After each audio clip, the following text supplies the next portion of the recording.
je vais te faire part de 5 mensonges que j'ai entendus sur le sceau. Premier mensonge, le sceau est un bastion de sceptiques. Le mot bastion, évidemment, a un aspect un peu militaire qui me déplaît souverainement, mais que la plupart des gens du sceau soient plus ou moins sceptiques, c'est vrai. Mais il y a des degrés dans le scepticisme.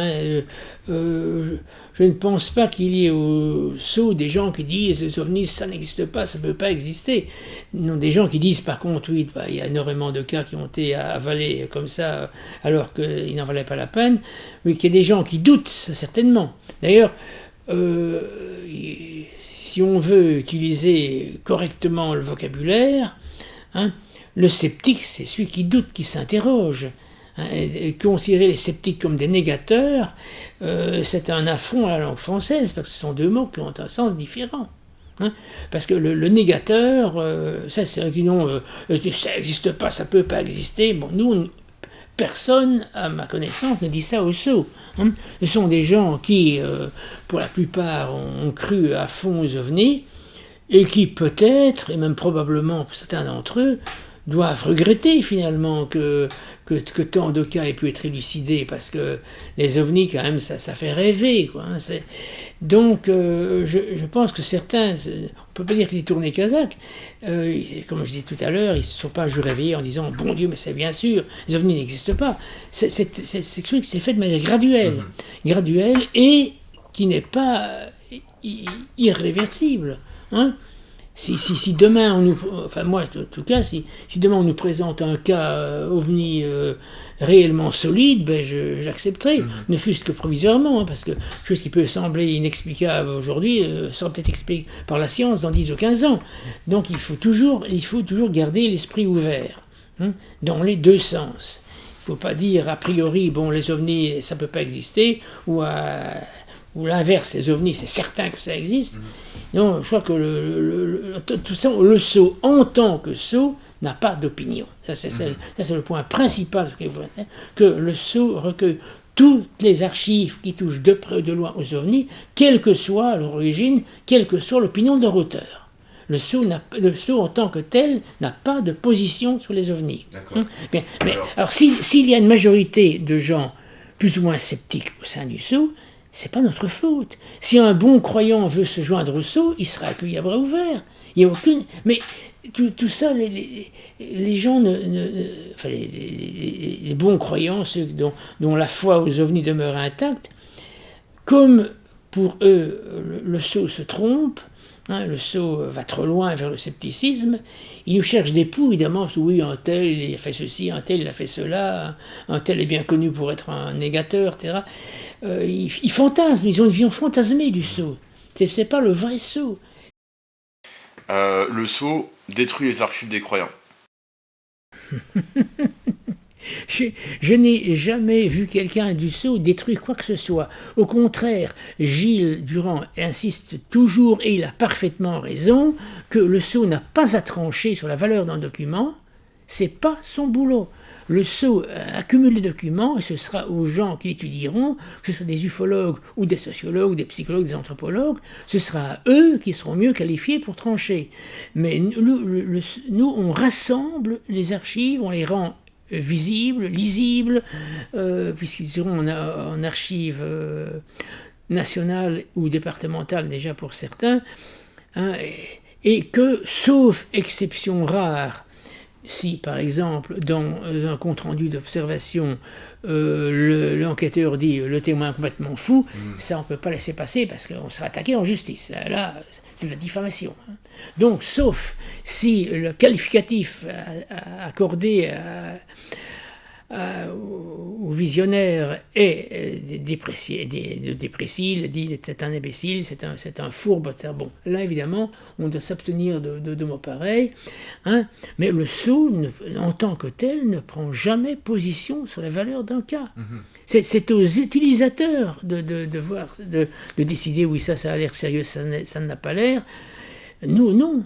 Au contraire, le sceau, je suis bien placé pour le savoir, puisque je viens régulièrement travailler ici, le sceau n'a jamais rien jeté. Oui, Ce que j'ai un jour jeté, c'était une carte de vœux de Nouvel An où il n'était même pas fait allusion aux ovnis. Là, je dis, ça n'a rien à voir. Mais en général, quand un ufologue envoie ses vœux de Nouvel An ou de Noël à un autre ufologue, il glisse le mot ovni ou soucoupe volante quelque part dedans. Hein, ou bien il fait un petit dessin d'une soucoupe dessus, etc.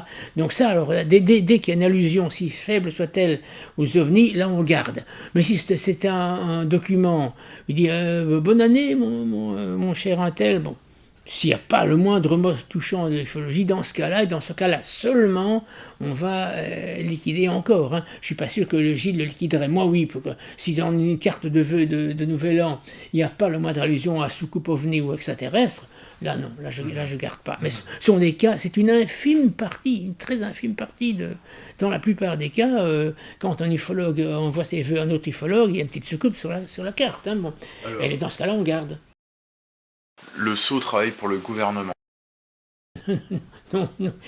T'as reçu ton chèque ou pas? Moi non plus, je l'ai pas reçu. Non, mais comme une célèbre expression, le sceau n'est ni pour ni contre, bien au contraire. Donc non, le sceau est dans la dèche permanente. Et donc, ici, donc, comme tu sais, les deux bâtiments, l'ensemble appartient à Emmanuel. Hein. Et donc, avant, il y avait un locataire normal ici. Quand il est parti, il dit tiens, ça serait pas mal pour le sceau. Mais Emmanuel n'avait pas envie de perdre le loyer. Donc, je paie un loyer à ma propre épouse, tu vois. Ça fait 1 000 € par mois quand même. Hein. Ah oui, quand même. Ah oui, oui, Vincennes est une ville chère. Hein, Ouais, je pense que les gens ne se rendent pas compte combien coûte le local du sceau. Non, sans doute non. Mais Vincennes n'est pas aussi chic que Neuilly, hein, ou que la petite ville intermédiaire entre Vincennes et Paris, enfin Saint-Mandé. C'est vrai que l'on surnomme le petit Neuilly de l'Est, c'est tout dire. Que le sceau, comme toute autre association ufologique, sont des sectes. Des sectes. Ouais. Je ne vois pas les moindres paroles. Ufolâtre. Oui. Non, mais c'est contradictoire. Certaines personnes disent qu'on est des affreux sceptiques, et d'autres disent qu'on est des ufolâtres. C'est pas très cohérent tout ça. Hein. Bah, je sais, de toute façon, il y en a plein qui ont ça. Hein. Dès que tu es neutre, tu es soit croyant, soit sceptique. La neutralité, ils ne comprennent pas. Non, parce que un dogmatique qui soit dogmatique de l'incroyance ou dogmatique de la croyance, qui soit dogmatique de droite ou dogmatique de gauche, par définition, un dogmatique ne peut pas comprendre qu'on n'est pas dogmatique. C'est en dehors de son univers mental, il ne peut pas le comprendre, effectivement. Mais alors, il faudrait quand même choisir, hein, ou bien on est avec le gouvernement, ou bien il est contre nous, il faut savoir, hein. Il faut choisir quand même. Bon. Alors, non, aucune association ufologique n'a jamais été subventionnée, que je sache. Hein, bon. Mais le sceau, je dirais pas heureusement qu'il a ce local. Bon, ça me fait 1 000 € par mois, mais les méchantes langues diront il ne fait que passer de ma poche dans la poche de mon épouse, ce qui est vrai d'ailleurs. Hein. Mais on voit bien que c'est un vrai appartement, il y a toilettes. Il y a pas mal d'associations qui rêveraient d'avoir ça. Oh, ben évidemment. Il ne faut pas l'oublier. Oh, évidemment, mais parce que, et puis ici, l'avantage, comme moi, je suis sur place, donc je travaille pratiquement tous les jours un peu pour le sceau, de chez moi bien sûr, sur mon ordinateur. Ici c'est pas très folichon comme ambiance, je suis mieux chez moi. Je ramène un carton chez moi et puis je l'inventorie puis je le ramène après. Donc c'est très avantageux pour moi d'avoir parce que la documentation du sceau à proximité. Quand on tombe sur un document qui n'est pas à sa bonne place, je le remets dans le bon carton. J'ai tous les cartons à ma disposition. Le sceau vend les archives. Mais non, le sceau n'a jamais rien vendu. Il n'a pas acheté beaucoup non plus parce qu'il n'en a pas les moyens. J'ai parfois aidé quand un bouquin était très rarissime mais très intéressant. Bon, j'ai contribué à son achat, mais c'est curieux, comme beaucoup de gens passent d'un extrême à l'autre. Hein, ou bien on est stipendié par le gouvernement, ou bien c'est le contraire, enfin, ou bien on est... Mais oui, c'est triste parce qu'on voit que beaucoup de gens sont incapables d'avoir sur un sujet une position modérée, intermédiaire. Très extrême. Oui, oui, ou bien on est 100% pour, ou bien 100% contre. Non, au saut, on n'est ni pour ni contre, bien au contraire, comme dit la fameuse expression, en ce sens que, je t'ai déjà dit tout à l'heure, je suis tout à fait ouvert à ce qu'un jour un vrai vaisseau extraterrestre passe près de la Terre, pourquoi pas, hein, ça se fera peut-être pas, ou dans 1000 ans seulement, je ne sais pas, mais on n'est pas contre. Je suis sûr que pas mal de gens au saut aimeraient qu'il y ait des extraterrestres, mais voilà, pour l'instant on n'a pas de preuves.